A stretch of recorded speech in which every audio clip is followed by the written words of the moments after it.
우리가 지난 주일날에는 이 에스라라는 한 인물에 대해서 살펴봤습니다. 제가 이런 말씀을 드렸습니다. 우리 개신교 기독교인들이 의외로 저평가하고 있는 인물이 에스라다. 모세, 다윗, 아브라함 어마어마한 걸출한 인물들 있지 않습니까?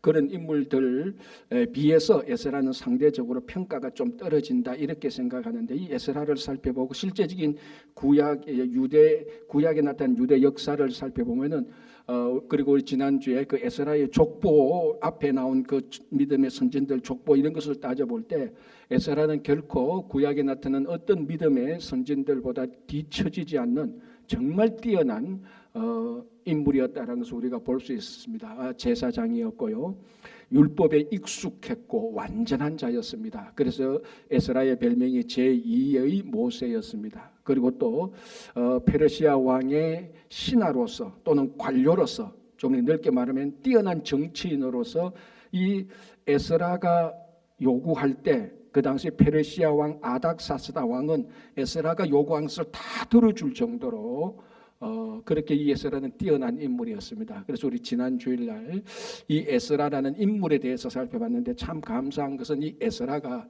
예루살렘 출신이 아니라는 겁니다. 이방 땅, 다르게 우리 여러 가지 표현할 수 있어요. 이방 땅, 난민의 땅, 포로의 땅, 우리식으로 말하면 이민의 땅에서 태어난 인물 아닙니까?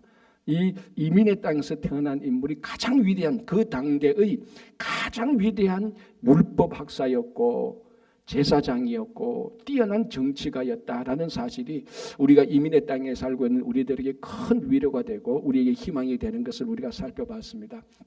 자, 이제 우리가 이 에스라가 이 위대한 인물이 했던 실제 사역을 보겠습니다. 우리 에스라에게는요, 이 에스라 1장에서 10장까지 보면은 크게 네 가지 사건이 나옵니다. 첫 번째는 제1차 귀환, 이제 스룹바벨을 중심으로 1차 귀환을 하죠. 그게 첫 번째 중요한 사건이고, 두 번째는 제2성전을 건축하는 겁니다.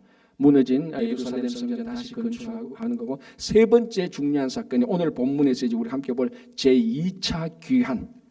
그리고 네 번째 아마 중요한 사건은 다음 주는 창립 기념 주일이니까 우리 교회에 대해서 생각하고 그 다음 주일에 볼 건데요.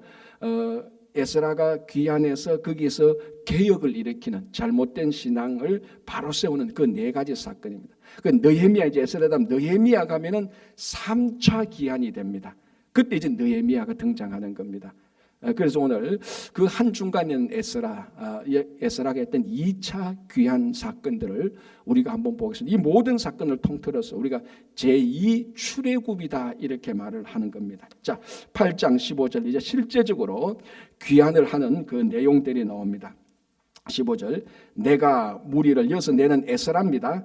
내가 무리를 아하와로 흐르는 강가에 모으고, 자, 이 아하라는 강가에 백성들을 이제 제2차 귀환하는 백성들을 다 모았습니다. 대략 이제 1절부터 15절까지는요 귀환하는 그 자손들 명단이 나오는 겁니다. 이제 여기 보면 약 5,000명 정도 됩니다.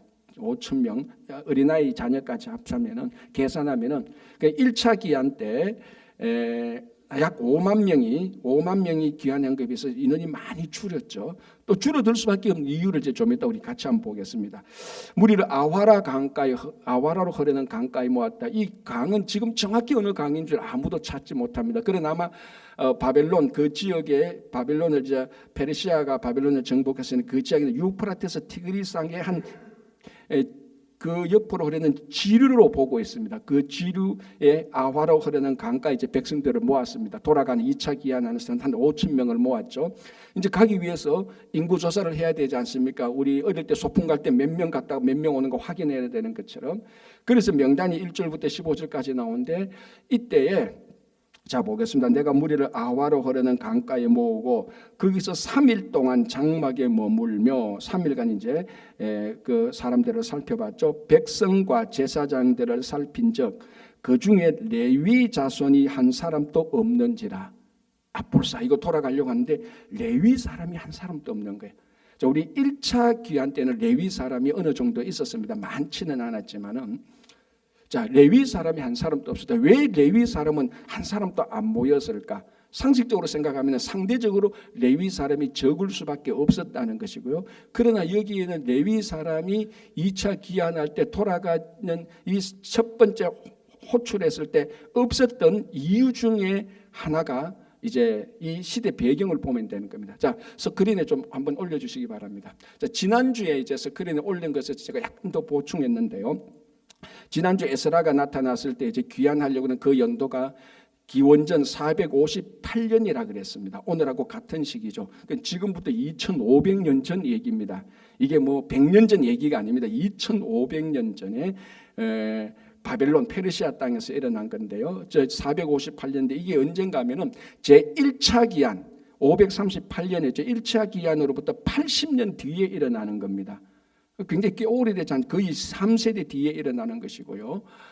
그리고 성전이 세워진 다음에 성전이 516년에 세우니까 성전이 제2성전이 예루살렘에 세워지고 난 다음에는 58년이 흐릅니다. 자, 이제 여기서 레위인을 살펴보는데 중요한 연도가 뭔가 하면은 기원전 586년에 예루살렘 성전이 멸망했던 게 이게 중요한 겁니다. 기원전 586년에 예루살렘 성전이 멸망했습니다. 그리고 이제 오늘 458년 제2차 기한하는 거 보면 128년이죠. 약 130년으로 우리가 말을 하겠습니다. 자, 왜 저 연도가 중요하고 레위인이 없는 거하고 무슨 연관이 있습니까? 레위인은 성전에서 봉사하는 사람들입니다. 다른 데서 봉사하는 게 아니라 다른 직업을 가질 수가 없습니다. 레위인은 딱 성전에만 봉사하는 사람인데, 자, 성전이 오늘 본문을 기초로 하면 130년, 128년 전에 성전이 다 무너졌습니다. 그럼 레위인은 일할 데가 없지요. 예루살렘에 있는 레위인이 있다 할지라도 일을 못합니다. 성전이 없으니까. 그는 약 130년, 약 4세대 또는 약 최소한 4세대가 흘러가는 동안에 레위인들은 자기들이 정당하게 하나님으로부터 받은 그 일을 할 수가 없습니다. 게다가 이 사람들은 전부 다 페르시아 출생입니다. 바벨론 그쪽에서 다 태어난 사람입니다. 그럼 어쩌면은 지금 이 페르시아에 남아있는 이제 좀 이따 보면 페르시아에 그럼에도 불구하고 레위인을 찾아냅니다. 이제 좀 이따 보겠지만요. 이 사람들 가운데 그 페르시아에 태어난 3세대, 4세대 가운데 자기가 레위인이라는 정체성이 전혀 없는 사람들도 많을 겁니다. 왜? 레위인으로 태어났는데 일을 해야 되는데 성전이 없어. 그리고 이방 땅이야. 그러니까 레위인이 이것도 학교 선생인데 학교가 없어. 평생 아이들을 못 가르치는, 그러면 10년, 20년 자기 자녀들을 대대로 가면서 자기가 학교 선생인지 까마득하게 잊어버리는 거하고 똑같습니다. 그러니까 상대적으로 사람들이 계속해서 줄지요. 그리고 사람들이 없단 말입니다. 그런데 1차 때는 80년 전에는 레위인들이 모여가지고 좀 갔습니다. 그런데 2차 때 에스라가 자 우리 가자라고 보니까 레위인이 한 명도 안 온 거예요. 자, 그러면 이렇게 생각할 수 있지 않습니까? 그럼 레위인 없이 가면 되지 뭐. 그게 됩니까? 안 되죠. 왜? 자, 2차 기한하려는 목적이 뭡니까? 거기에 예루살렘에 제2성전이 있었고 들어보니까 성전은 섰는데 사람들이 성전 중심으로 신앙생활 안 하더라. 하나님 중심으로 신앙생활 안 하더라. 그래서 에스라가 이 사람들 데리고 가서 개혁하려고 하는 것 아닙니까? 그리고 이스라엘 백성들의 모든 삶의 중심은 성전 중심입니다. 성전 중심의 삶을 사는데 성전에서 일할 레위인이 없다 그러면은 우리가 일반적으로 말하면 갈 필요가 없는 거죠. 사실은 이거. 가봤자 성전에서 일할 사람도 없는데, 그럼 성전에서 일할 사람이 없고 성전이 작동이 안 되는데 성전 중심으로 살겠다? 이 논리적으로도 말이 안 되는. 레위인을 반드시 데려가야 돼요. 차라리 다른 사람들을 못 데리고 간다 할지라도 레위인은 반드시 있어야 될 사람인데, 제가 방금 설명한 그런 이유들로 성전 무너진 지 130년 이방 땅에서 레위인의 정체성도 없어지고 자기가 레위인인지 뭔지 그러다 보니 사람들이 지금 적으니까 가자 하니까 한 명도 아와 강가에 안 모인 겁니다. 자, 그래서 에스라가 이래서는 안 된다. 우리가 가려는 게 성전 중심으로 살려는데 성전에 봉사하는 레위인이 없으면 안 된다. 그러면 레위인 데리고 가자. 그래서 17절, 18절 보겠습니다. 제가 봉독합니다. 가시랴 지방으로 보내어, 이 16절에 그 가는 지도자들 명단에 나오는데 이 지도자들에게 에스라가 말합니다. 너희들은 가시랴 지방으로 가라. 자, 17절 가시랴 지방으로 보내어 그곳 족장 잇도에게 나아가게 하고 잇도와 그의 형제 곧 가시뱵 지방에 사는 느디님 사람들에게 할 말을 일러주고 우리 하나님의 성전을 위하여 섬길 자를 데리고 오라 하였더니 우리 하나님의 선한 손에 도우심을 입고 그들이 이스라엘의 손자 레위의 아들 말리의 자손 중에서 한 명철한 사람을 데려오고 또 세레바와 그의 아들들과 형제 18명과 하샤바와 머라리의 자손 중 여사랴와 그의 형제와 그의 아들들 20명을 데려오고 다행히 가시뱵 지방에 가니까 레위인이 있었습니다. 그래서 많은 주석가들에 의하면은 가시뱵 지방은 아마 우리 이 퀸즈 지역에 한인 사회 사람들이 모여 살듯이 한인 사회 커뮤니티가 있듯이 아마 가시뱵 지방에 에스라만 알고 있는 레위 사람들의 커뮤니티가 있었던 걸로 알고 있습니다. 그래서 거기 사람들을 보내 거기 가면은 레위 사람이 있다. 거기 족장이 이또라는 사람인데 거기 가서 우리 하나님의 성전을 위해서 일할 사람을 레위인 데려오라고 명령을 내리고 가서 보니까 실제로 레위인인데 그 중에 약 40여 명을 제2차 성전, 제2차 귀환으로 가니까 40여 명이 동의하고 오게 되는 겁니다. 그래서 레위인을 찾게 되고 찾았던 이 레위인들 가운데서 40여 명이 제2차 귀환에 동참하게 되는 사건이 일어나는 겁니다. 자, 여기서도 우리가 하나 생각해 볼 걸. 제2차 귀환하는 사람들, 예루살렘으로 돌아가는 사람들, 기원전 458년. 자, 이 사람들 참 대단한 사람들 아닙니까? 그죠? 자, 이 사람들 전부 약 5천 명 되는 사람들인데 이 사람들 전부 다 페르시아에서 태어난 사람들이고 바빌론 그 땅에서 태어난 사람들이고 지금까지 한 번도 예루살렘을 방문한 적이 없던 사람인 것으로 판명납니다. 한 번 갔다가 오는데 거의 10개월은 잡아야 되거든요. 그럼 또 가는 길이 굉장히 험악합니다. 그러니까 아마 한 번 또 태어나서 예루살렘에 한 번도 안 가본 사람들일 겁니다. 그러니까 이민 4세대, 5세대 정도 되는 사람들입니다. 여러분 한번 생각해 보십시오. 이민 4세대, 5세대 때문에 그 땅에 다 정착하고 잘 먹고 잘 사는 사람들입니다. 인종만 유대인이지 바빌론, 페르시아 그쪽에서 정치, 문화, 사회, 경제 이런 거 보면 페르시아 사람하고 똑같이 살고 있습니다. 그런데 어느 날 2차 기한에서 우리 성전 중심으로 살자니까 5천 명이 가겠다고 한 겁니다. 그럼 자기 삶의 뿌리를 다 뽑아야 돼요. 우리가 이 부분에 있어서 우리가 이민 온 거에 굉장히 우리가 유사성을 좀 느끼지 않습니까? 그죠? 자, 그러니까 이 사람들은 페르시아에서 잘 살고 있었는데 앞으로도 잘 살 것을 다 포기하고 2차 기한 한 5천 명이 가게 되는 겁니다. 자, 이 중에 레위인을 생각하면은 레위인은 다른 사람들보다 훨씬 더 어려운 결단을 해야 되는 겁니다. 한 번 더 결단을 해야 됩니다. 왜냐하면은 자, 여러분, 지금 이 5천 명이 이제 이민 4세대, 5세대들이 예루살렘에 가서 이스라엘 유다 땅에 가서 살면 1세대는 좀 힘들 겁니다. 우리 뭐 이민 와서 산 것처럼 가서 다시 살아야 되고 자기 땅도 찾아야 되고 뭐 집도 사야 되고 또 뭐 모든 시스템에 또 적응해야 되지 않습니까? 좀 힘들지만은 그래도 한 세대, 두 세대 지나가면은 자기 자녀들은 또 정착해서 잘 살 수 있습니다. 그죠? 뭐 2세대, 3세대 지나가면.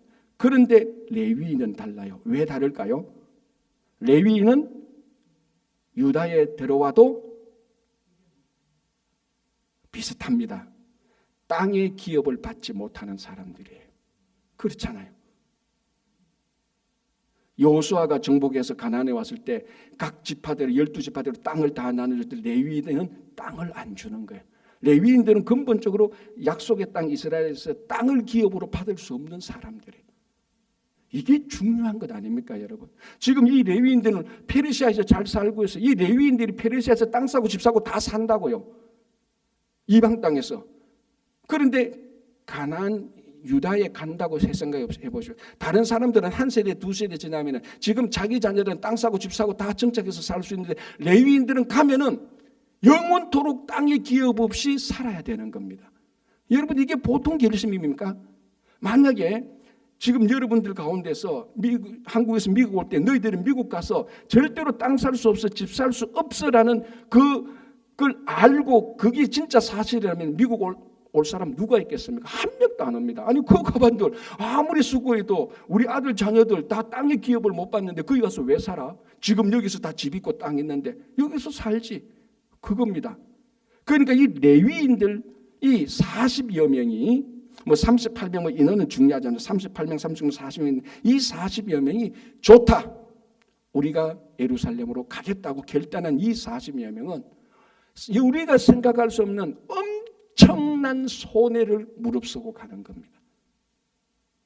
이제 이 사람들은 거기 가면은 다른 지파가 도와줘야만 사는 거예요. 땅을 기업으로 못 받습니다. 이게 얼마나 엄청난 인생의 손해겠습니까? 여러분 심리학이에요.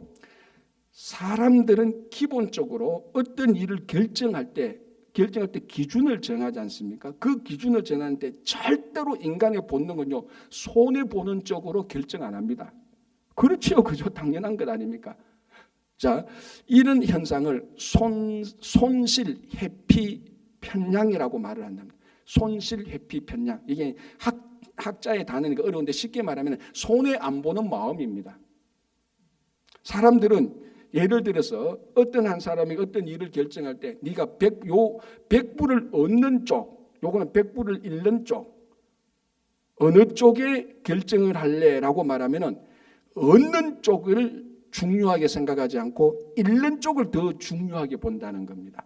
무슨 말인가 하면은 손해보는 내가 어떤 일을 결정해도 뭔가를 더 얻는 것보다 그것을 손해보는 쪽은 절대로 결정 안 하는 인간의 본능이라는 겁니다. 그러니까 똑같은 결정을 해도 무언가를 얻는 것을 10으로 둔다면은 똑같은 그 얻는 것에 그것을 잃어버리는 것은 20의 임팩트가 온다는 겁니다. 그러니까 뭐 이런 소리 저런 소리 다 하고 간단하게 말하면 인간의 본능은 손실 보는 쪽으로 결정 안 한다는 거예요. 그런데 오늘 레위인들은 손실 보는 쪽으로 결정을 한 겁니다. 손실도 보통 손실이 아니에요. 뭐 재산 10만 달러, 20만 달러 손해 보는 게 아니라 앞으로 대대로 땅에 기업부터 사는 그걸 결정을 했다는 거예요. 왜 이 사람들이 이렇게 결정했을까요? 자, 이제 오늘 본문을 보면은 두 가지 대답이 나옵니다. 자, 첫 번째 다시 볼게요. 17절. 가시랴 지방으로 보내어 그곳 족장 잇도에게 나아가게 하고 잇도와 그의 형제 곧 가시랴 지방에 사는 너디님 사람들에게 할 말을 일러주라. 자, 레위 사람을 찾아가서 잇도에게 족장 잇도에게 여차에서 왔다고 말하고 너디님 레위 사람을 찾는 너디님 사람에게 이렇게 말하면서 레위 사람을 찾아내라는 겁니다. 뭐라고 말합니까? 우리 하나님의 성전을 위하여 섬길 자를 찾자는 겁니다. 이게 뭡니까? 원래 레위인의 정체성 아닙니까? 원래 레위인의 삶의 목적입니다. 레위인은 태어날 때부터 오직 하나님의 성전만을 위해서 살아가는 사람입니다. 그래서 세습이죠. 그래서 다른 지파들이 그 일을 할 수 있도록 모든 것을 다 먹여 살리고 재워주고 다 해야 되는 겁니다. 이걸 130년 동안 못하니까 사람들이 사라졌는데 지금 에스라가 그 레위인을 찾아서 이것을 말하는 겁니다. 너희들이 누구냐? 하나님의 성전을 섬기는 사람들 아닙니다. 너희들이 페르시아 땅에 있으면서 성전 못 섬겼지. 그리고 130년 전에 성전이 무너져서 성전 못 섬겼잖아. 그런데 지금 예루살렘의 성전이 다시 세워졌어. 58년 전에 성전이 다시 세워서 너희들 성전 섬기는 사람들 아니냐. 일어나라 같이 가자라고 이 레위인 사람들의 정체성을 일깨워주고 이 사람들의 삶의 가장 근본적인 목적을 일깨워준 겁니다. 여기에 동의한 40여 명이 그 엄청난 손실, 인간의 본능적으로 싫어하는 손실을 무릅쓰고 예루살렘으로 가겠다고 결심한 사람들입니다. 무슨 말인가 하면요, 인간에게 있어서 사람에게 있어서 목적이 뚜렷하면은 손해봐도 됩니다. 그 목적이 뚜렷하지 않기 때문에 이익 보고 손해보는 것이 자기 삶의 목적이 되는 겁니다. 특별히 우리 성도들에게는 하나님을 섬기는 거룩한 목적이 뚜렷하면은 그 목적 때문에 손해를 봐도 풀풀 풀고 나갈 수 있다는 겁니다. 그게 성도 아닙니까? 그런데 이 목적이 올바르지 않으면, 이 목적이 하나님을 섬기는 것이 성도의 목적이 아니면은 이익과 손해가 우리 목적이 되어버리는 것입니다.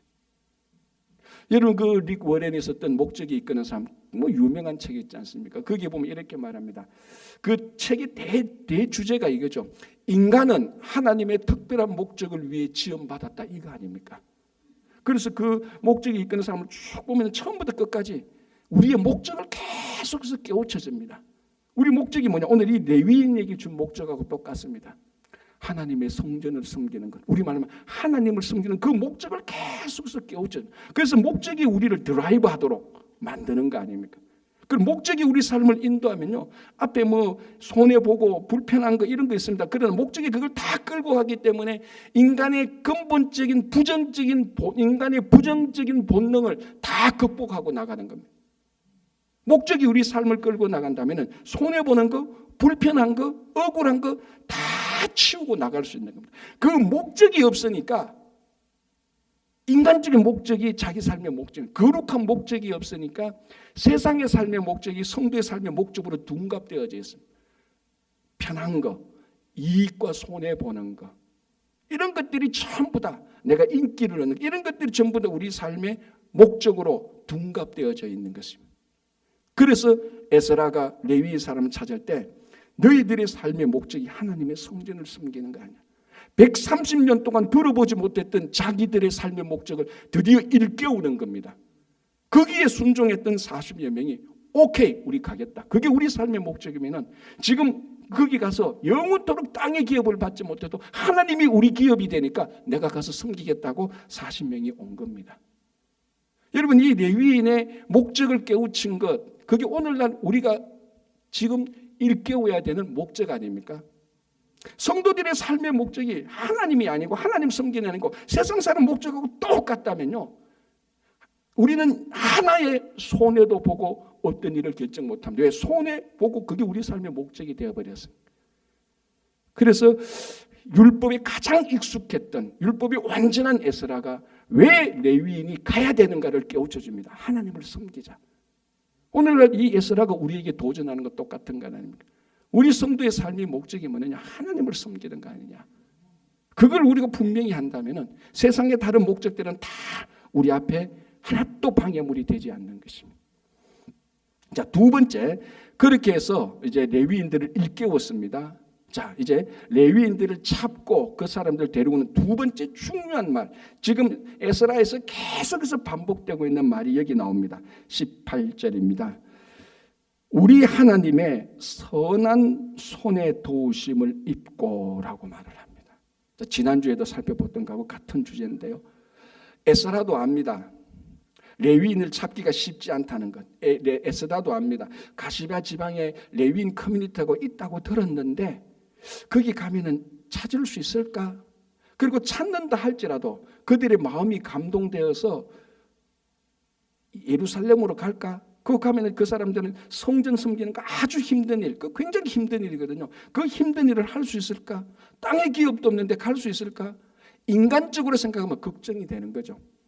그럼에도 불구하고 오늘 18절에 하나님의 선한 손의 도우심으로 레위인을 찾게 되고 하나님께서 그 레위인의 마음을 40여 명의 마음을 감동시켜서 잃어버린 그리고 잊어버린 레위인의 목적 하나님의 성전을 섬기는 것을 깨우치기 위해서 이 사람들이 동참하게 되는 겁니다. 결국은 뭐냐? 레위인들의 목적이 일깨워졌는 것이고 그것을 하도록 일으킨 하나님의 도우심이라는 것. 자, 지난 주일을 했던 설교 주제의 반복입니다. 사실은. 이제 에스라 8장, 9장, 10장까지 보는데 이 1차 기한, 자 다시 보면 1차 기한, 2차 기한, 1차 기한 성전 재건축, 2차 기한까지 지금 보고 있습니다. 전부 다 하나님의 도우심으로 된 겁니다. 1차 기한요, 스룹바벨이 리더였지만요 하나님의 도우심이었지 않습니까? 너무 중요하니까 다시 제가 정리해 볼게요. 에스라 1장 1절, 하나님이 고레스의 마음을 감동시켜가지고 고레스가 칙령을 발표하지 않습니까? 그래서 유다 백성들 너희들 돌아가서 성전을 지어도 좋다라고 이렇게 칙령을 발표하게 된 고레스의 마음을 하나님이 감동시켰다라고 말을 합니다. 1장 1절에. 자, 그러면 생각해 보십시오. 1차 기한 때에 하나님의 감동을 받은 고레스가 너희들 돌아가도 좋다라고 칙령을 내렸다 할지라도 그 칙령을 받는 사람이 눈만 물뚱물뚱하면 뭐합니까? 좋은 얘기네. 그런데 나는 뭐 감동이 안 와. 내가 여기서 산 지가 얼만데. 그러니까 지금 80년이지만 이게 해도 벌써 몇십 년 살았단 말이죠. 나 가기 싫어. 그러니까 고레스 칙령을 발표하는 사람의 마음은 하나님께서 감동시켰는데 그 칙령을 듣는 사람의 마음이 감동 안 되면 귀환 안 하죠. 자, 에스라 1장 8절 보겠습니다. 제가 읽어드릴게요. 이렇게 됐습니다. 고레스의 칙령이 발표되었습니다. 8절, 1장 8절.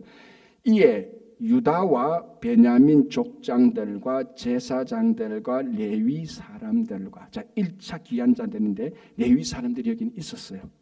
자, 다시 유다와 베냐민 족장들, 당연히 유다니까 다른 지파 사람들이었습니다. 누가 그러다가 목사님 여기 왜 이사갈 지파는 없고 스불론 지파는 왜 없습니까? 이래 이제 말하면 이제 성경 무식하다는 게 이제 들통나요. 이 남유다니까 이사갈 스불론은 북이스라엘 지파니 북이스라엘이니까 없는 거죠. 그러니까 유다와 베냐민 족장들 그리고 제사장 그리고 특이하게 레위 사람들이 있어요. 1장 8절에. 그러니까 오늘 본문에서 1차, 2차 기한 사이 80년 사이에는 레위 사람들이 있었는데 80년이 지나면서 이제 없었던 거죠. 아와 강가에.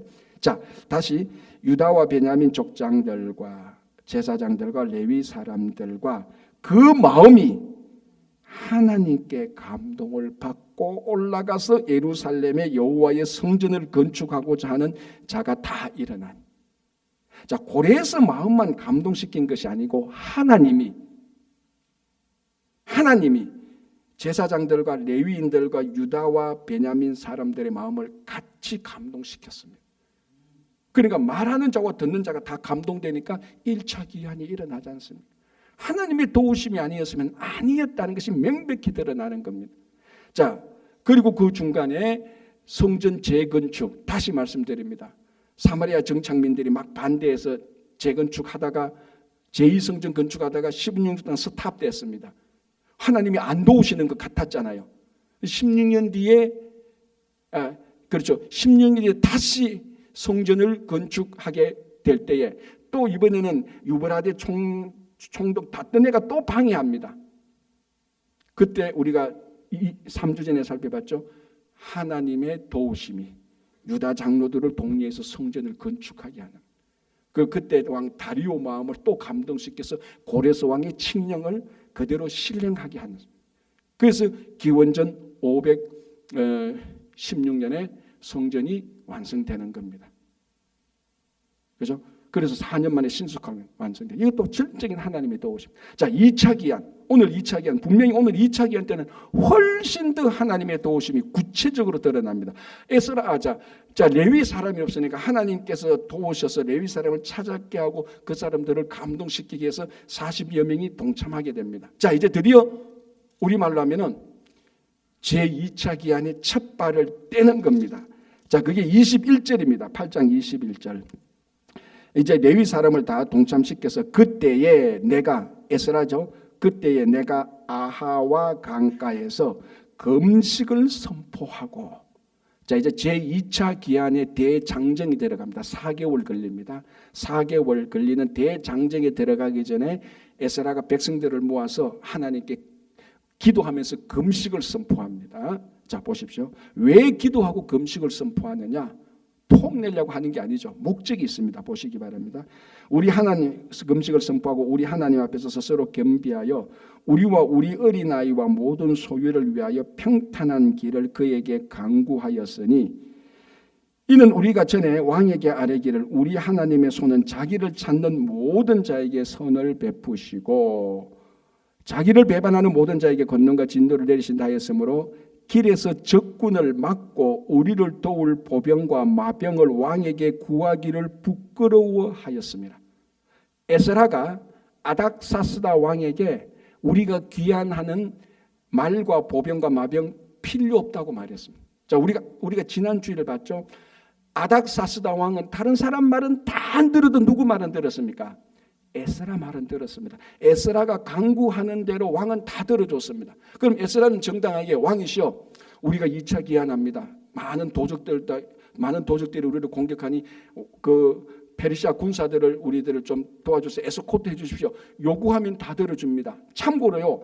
나중에 3차 기한 때 누가 한다 그랬죠? 느헤미야가 올 때는 느헤미야는 페르시아 왕에게 에스코트를 요청합니다. 느헤미야가 올 때는 페르시아 왕들이 다 보호해서, 페르시아 군사들이 보호해서 와요. 자, 그건 그때 우리가 살펴보고, 자, 이 에스라는 왕에게 요구해서 군사들을 시켜서 자기들을 에스코트 할 수 있음에도 불구하고 안 했습니다. 그거 부끄럽다고 생각했어요. 왜? 23절, 이러므로 우리가 이를 위하여 금식하며 우리 하나님께 간구했더니 그의 응낙하심을 입었느냐. 쉽게 말하면 이겁니다. 아니, 우리가 기도하면은 하나님이 우리를 도우시는데 왜 페르시아 군사가 필요해? 이 말하고 똑같습니다. 이거는요, 순도 100%의 믿음이 아니면 이런 말 못합니다. 하나님이 우리를 도우시는데 왜 페르시아 군사가 뭐 필요해? 이거 말하고 똑같습니다. 느헤미야는 나중에 살펴보고요. 하나님이 도우시죠. 우리가 금식하고 기도하는데 하나님이 우리를 안 도우실까? 내가 왕에게 우리 도와달라고 군사, 말과 마병, 기병, 보병 다 요청해도 돼. 그런데 왜 해? 하나님이 도우시잖아. 순도 100%의 믿음이 있습니다. 자, 그러면은 31절 보겠습니다. 이 31절은 딱 한 구절로 2차 기한을 설명하는 구절입니다. 제2차 기한을 31절 한 구절로 딱 정리해 놨습니다. 31절, 첫째 달 12일에 우리가 아하와 강을 떠나, 자 이제 떠났습니다. 이제 진짜 제2차 기한이 첫 발을 뗐습니다. 떠나 예루살렘으로 갈새. 그 사이 예루살렘으로 갔는데 이 길이가 직선 거리가 900km입니다. 4개월 걸립니다. 그런데 누가 직선 거리로 갑니까? 산이 있으면 둘러가야 되고 강이 있으면 둘러가야 되고 길이 험하면 둘러가야 되죠. 직선 거리가 900km면 실제 가는 거리는 1000km를 훨씬 넘죠. 그걸 4개월 걸려서 가는 겁니다. 그러니까 아하와 강을 떠나 예루살렘으로 갈새 2차 기한이 일어난 겁니다. 자, 어떻게 되느냐? 우리의 하나님의 손이 우리를 도우사. 뭐라고 말했습니까? 대적과 길에 매복한 자의 손에서 건지신지라. 여러분 4개월 가는데 5,000명이 갑니다. 이게 그 페르시아와 아하와 강가에서 예루살렘 사이에 있는 산적들, 도적들, 매복한 자들, 이상한 무리들, 강도들, 그 사람들이 그 소문을 못 듣겠습니까? 5,000명, 5명이 가도 다 아는데 5,000명이 갑니다. 그리고 이 사람들이 여러분 24절부터 30절 보면은 페르시아 왕이 또 많은 선물을 줘요. 여러분 이거 소문 안 퍼집니까? 여러분 지금 시대에 뭐 카톡이 있고 틱톡이 있고 아무리 첨단 기기가 있어도 제일 빠른 소문은 입소문입니다. 여러분 첨단 기기가 아무리 발전해도요 인간의 입소문을 따라갈 커뮤니케이션은 없습니다. 2500년 전도 그래요. 자, 한번 생각해 보십시오. 5,000명이 아하와 강가에서 예루살렘에 간대. 근데 왕이 많은 선물을 줬어. 그런데 그들을 지키는 군사들이 없어. 이건 뭐 도적들의 밥이지. 이것보다 더 좋은 타겟이 어떻습니까? 정말로 이거야말로 하늘에서 굴러들어온 호박등 떡하고 똑같이 웬 떡이냐는 겁니다. 그래서 31절에 대적과 길에 매복한 자들이 많았습니다. 그런데 하나님께서 다 도우셨습니다. 도우셨다. 이 제2차 기한 때. 그러니까 1차 기한, 성전 건축, 2차 기한 전부 다 하나님의 도우심이었다는 거예요. 하나님의 도우심이 아니었다면 귀환이 안 됩니다. 제가 전번에 이런 거를 읽었습니다. 북극곰 있지 않습니까? 북극곰요. 북극곰을 마취제 주사를 놓고 비행기에 태워가지고 원래 있었던 장소에서 500km 떨어진 곳에 내려놨다고 합니다. 그럼 마취가 깨잖아요. 그 500km 떨어진 길을 그대로 찾아온대요. 그래서 보면은 북극곰을 그 북극에서 500km 떨어져 놓으면 마취시키면요 유빙이 있지 않습니까? 큰 얼음 덩어리들이 막 바람에 날리고 물에서 막 그러면 유빙이 유빙 같은 것들이 원래 고향으로 돌아오는 그 수로 길을 다 혼란스러워도 북극곰이 미안하죠 표현이 안 돼 귀신같이 찾아온대요. 표시 없죠 사람 표시. 그런데요 냄새를 다 제거했대요. 냄새 다 제거해도 북극곰이 마취시켜가지고 떨져놓은 그곳에서 500m 있는 자기 있는 곳에 그대로 찾아옵니다. 여러분, 연어 뭐 우리 잘 하지 않습니까? 연어가 알날 때 태평양 바다 건너서 자기 강을 거슬러서 자기한테 돌아오죠. 짐승은요, 귀소 본능을 실천할 수 있는 원래 능력이 있어요. 짐승은. 사람은 귀소 본능이 있다 할지라도 그걸 실천할 능력이 없습니다. 어떻게 귀환하는가요? 하나님의 도우심입니다. 짐승에게 없는 능력을 우리는 어디서 가져옵니까? 하나님의 능력에서 가져오는 겁니다. 여러분, 이 1차 기한, 2차 기한 보고 우리가 그 이전에 출애굽을 보지 않습니까? 이 모든 것들이 우리 인생을 비유로 보면요, 전부 다 우리 이야기입니다. 결국 우리가 뭡니까? 어머니의 뱃속에서 태어나서 결국은 하나님 나라로 귀환하는 거 아닙니까? 그래서 우리나라에 어떤 신 천삼병은 귀천이라고 그러지 않습니까? 다시 하늘로 돌아간다는 겁니다. 원래 예수 안 믿는 사람도 그렇게 생각하는데 우리는 원래 우리 삶은 원래 하나님 나라로 귀환하는 겁니다. 그래서 이거 보면은 이 1차 기한, 2차 기한 이거 다 보면은 2500년 전에 다 일어났던 이 사건들이 우리 개인적인 삶을 보면 우리가 역시 여전히 하나님 나라로 돌아가는 그 여정과 유사한 것이 많죠. 우리는 어떻게 하나님 나라로 온전히 귀환합니까? 북극공의 능력도 없는데 하나밖에 없죠. 하나님의 도우심입니다. 그 도우심으로 하나님 나라까지 가는 겁니다. 하나님의 도우심으로 예수를 믿게 되고, 하나님의 도우심으로 우리가 성화되고, 하나님의 도우심으로 공격으로부터 막아내고, 하나님의 도우심으로 배반당하고 억울해도 결국 마지막으로 승리하면서 하나님 나라까지 가는 겁니다. 하나님의 전적인 도우심입니다. 그래서 우리 신앙적인 삶 속에 하나님의 도우심에 우리 삶의 모든 무게를 거기 두어야 되는 겁니다. 여러분, 우리가 하나님의 도우심을 전적으로 의지한다는 것은요, 하나님이 우리 삶의 주인이 되는 겁니다. 그래야 하나님께 믿고 의지할 건 아니고, 하나님이 돕는다 그래요. 하나님이 우리 전적인 하나님의 도우심을 의존한다 그래요. 하나님을 우리 방구석 한쪽 구석에 꼭 처박아 놓고 있는지 없는지도 모르고 사는 것은 그건 하나님의 도우심을 바라는 건 아닌데, 내가 다 하다가 필요하면 꺼내서는 하나님이 아니고 나의 모든 삶에 우선적으로 하나님이 주인이 되고 일을 하는 겁니다. 그래야 하나님의 전적인 도우심에 의지하는 것 아닙니까? 여러분, 그 스탠리 탐이라는 사람이 플라스틱 회사를 하나 인수했는데 이게 안 되는 거예요. 회복이 안 되는 겁니다.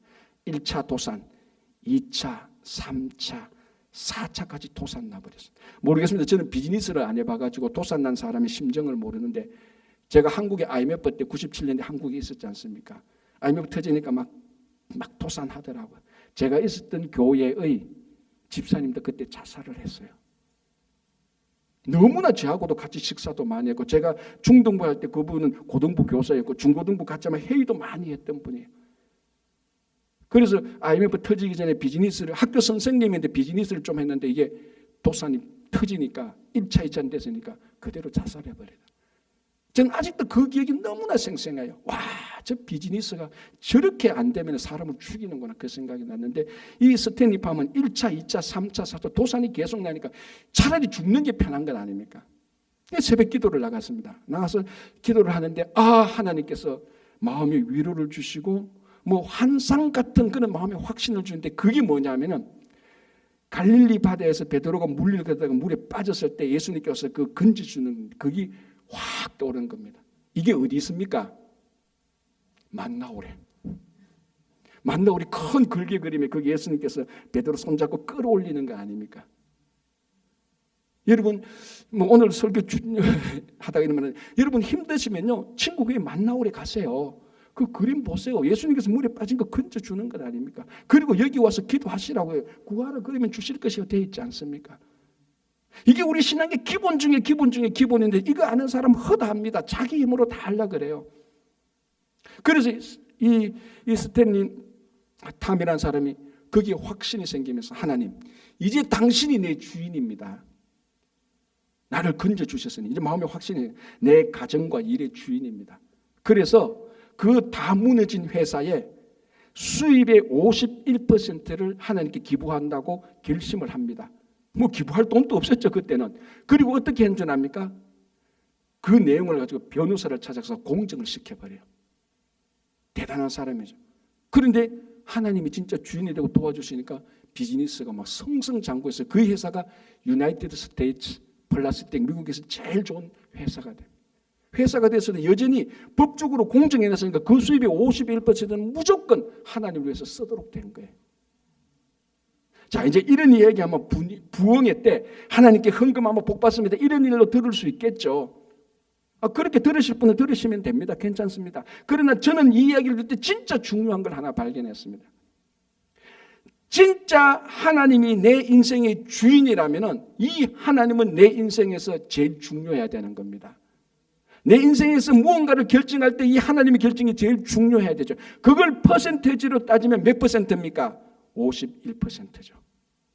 여러분 주주총회할 때 주식 51% 가지고 있으면 나머지들이 다 합의를 해도 49%밖에 안 됩니다. 51%가 이기는 거예요. 똑같습니다. 내 인생의 51%가 하나님의 전적으로 하나님의 것이라면은 내 인생에 이것저것 다 뭐 우리 아버지가 관심, 뭐 아내, 자녀 35%, 25%다 합해도 49%밖에 안 돼요. 결국 51% 하나님이 주인이고 그 하나님이 도우시는 겁니다. 그래서 저는 이 이야기할 때 단순히 야 이거 하나님께 이 51% 내니까 복 주는구나 그거를 뛰어넘어서 정말 하나님이 내 인생의 주인이면은 내 인생의 모든 것의 절반에서 1% 이상 51%는 하나님의 것이어야 됩니다. 그러면 모든 것들이 51%를 향해서 따라가게 되어 있습니다. 주주총회 저는 뭐 안 해봐서 모르겠지만은 보면은 그렇습니다. 51%가 결정하면 그게 결정이에요. 40몇 %가 아무리 덤벼도 51%를 이길 수는 없습니다. 내 인생의 51%가 하나님이라면 내 인생의 뭐 권력과 명예와 인기가 다 합쳐도 49%밖에 안 해요. 하나님을 못 이겨요. 그 주인 되신 하나님을 섬길 때 하나님이 내 주인인데 하나님의 선한 도우심이 내 인생을 끌어가는 것입니다. 여러분 다시 한번 우리가 다 왕같은 제사장들 아닙니까? 레위인들 아닙니까? 여러분 인생의 목적이 하나님을 섬기는 데 두십시오. 안 그러면요 이익 보고 손해 보는 것이 여러분 인생의 목적이 됩니다. 그건 신앙의 성도의 삶이 아닙니다. 하나님을 최소한 51% 주인으로 섬기십시오. 그러면 하나님이 우리 인생의 주인이 되고 우리의 모든 것을 선하게 인도해 주실 것입니다. 기도하겠습니다.